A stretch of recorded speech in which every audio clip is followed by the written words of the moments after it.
이 토론을 준비하면서 사실은 여러분이나 저나 끌려 나왔습니다. 시대가 여러분을 다 끌고 나왔습니다. 범죄 선거, 사실은 범죄 선거 척결은 이 시대의 과제고요. 여러분의 과제고요. 저의 과제입니다. 자, 저는 그래서 이 시대에 척결해야 될 과제가 우리가 끌려 나왔고 이제 소명이 되었습니다. 뭐 그냥 참고 지나갈 수 있는 사람들은 소명이 아닙니다. 그러나 이 불의와 불공정을 참지 못하는 여러분들은 소명으로 생각하실 수밖에 없습니다. 범죄 선거 과거를 좀 돌아봐야 될 것 같은데요. 1972년 박정희 대통령께서 유신을 단행하셨습니다. 그때 당시 시대 상황이 굉장히 암울했습니다. 석유 파동도 있었고 공산화 위협도 있었습니다. 베트남이 망했습니다. 그래서 국회 해상권이 대통령에게 주어져야겠다. 그리고 국회의원 3분의 1을 대통령이 임명해야겠다. 긴급 조치를 해서 위기를 돌파해야겠다. 이렇게 해서 유신헌법이 국민들의 투표로 만들어졌습니다. 그런데 이 유신헌법은 당연히 한시적이어야겠죠. 위기를 돌파하기 위한. 그래서 유신헌법은 통일주체 국민의힘 대통령 간선제 임기 6년에 무제한할 수 있는 상황이었습니다. 그래서 박정희 대통령을 이 유신헌법의 독재자로 부르고 있습니다. 그러나 박정희 대통령과 측근들 뭐 이런 여러 가지 역학관계에서 잘못되었죠. 잘못되어서 결국은 목적하는 대한민국의 위기 돌파와 산업화 그리고 민주화로 가야 되는 그 순에서 끝이 나버렸습니다. 10월 26일 대한민국이 결국은 아무런 준비 없이 대통령 시해 사건이 벌어집니다. 대한민국은 이때 위기가 끝이 나면 어떻게 가야 될 것인가에 대한 아무런 로드맵이 없었습니다. 그래서 10월 26일 대한민국은 박정희 대통령의 사망과 동시에 자유민주 국가로 가야 되지만 실제로는 제대로 가지 못했습니다. 이 차지철과 그리고 김재규의 이 총격은 우리 국민들이 아무런 준비가 되지 않은 상태에서 벌어졌기 때문에 오히려 이것이 자유민주주의로 회귀가 아니라 더 큰 위기로 가져갔다. 선거의 위기로 갔다는 거죠. 대통령의 장례식이 있었고요. 그리고 이 나라는 직선제, 민주화 요구가 본물쳤습니다. 그리고 여러분이 보시는 것처럼 80년 3월 25일 국회는 대통령 직선제를 합의했습니다. 분명히 합의했습니다. 자, 그러면 이게 또 합의한 다음에 국무회의로 넘어가야죠. 대통령이 그 국민투표로 발의를 해야죠. 그래서 국무회의로 넘어갔습니다. 분명한 자료가 있습니다. 역사적 자료가 있습니다. 그래서 1980년 5월 16일 날 개헌안 정부가 이송됐는데 대통령을 국민이 뽑는다. 통일주체 국민회의가 아니라 직선제다. 이게 헌법이 만들어져서 초안이 만들어져서 넘어갔습니다. 이게 분명하게 동아일보 기사에는 게재가 되어 있고요.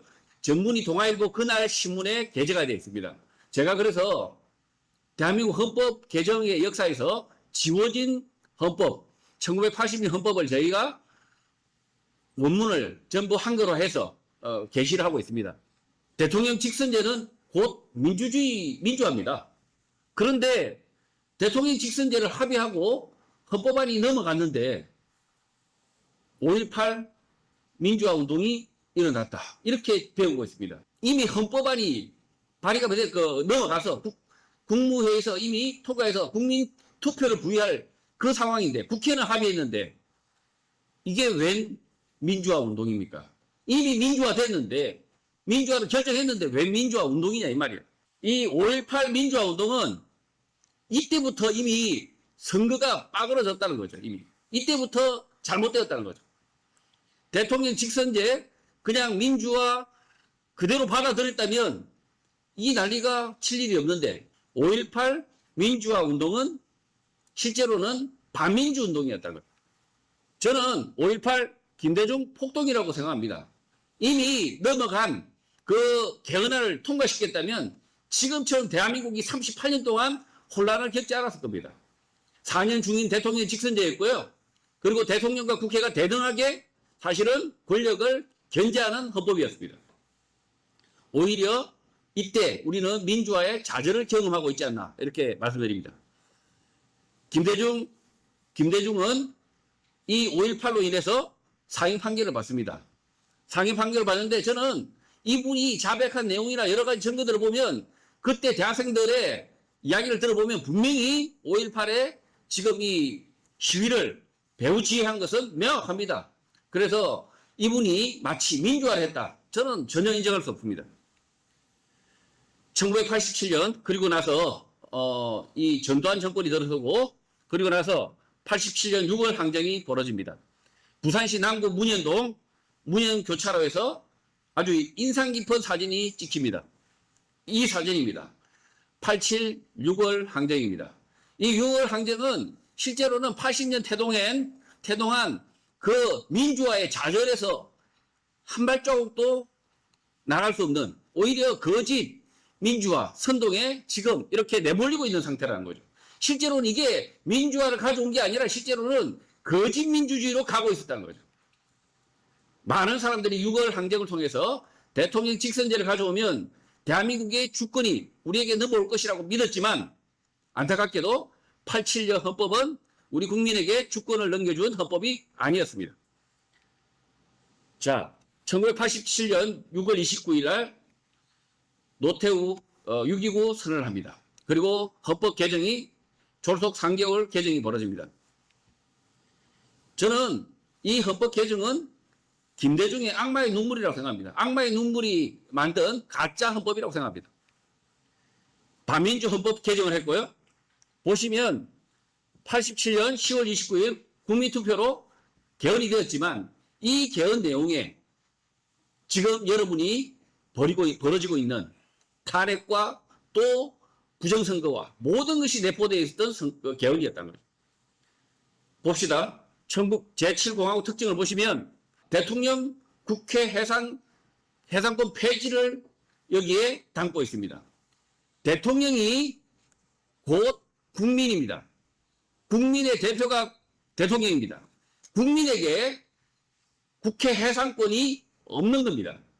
그래서 이것은 국민 주권주의가 이미 좌절됐다는 거죠. 그리고 국회 대통령 탄핵할 수 있다. 이렇게 헌법에 들어와 있습니다. 국회가 우리 국민들에게 아무런 동의도 구하지 않고 대통령을 끌어내릴 수 있다. 이게 87년 헌법이었다는 거예요. 그리고 가장 무시무시한 게 여기 담겨 있습니다. 헌법재판소 3명, 법원 3명, 대통령 3명, 그리고 국회 3명. 이렇게 333. 그렇게 되면 대통령에게는 3분의 1밖에 남지 않습니다. 이 3분의 1.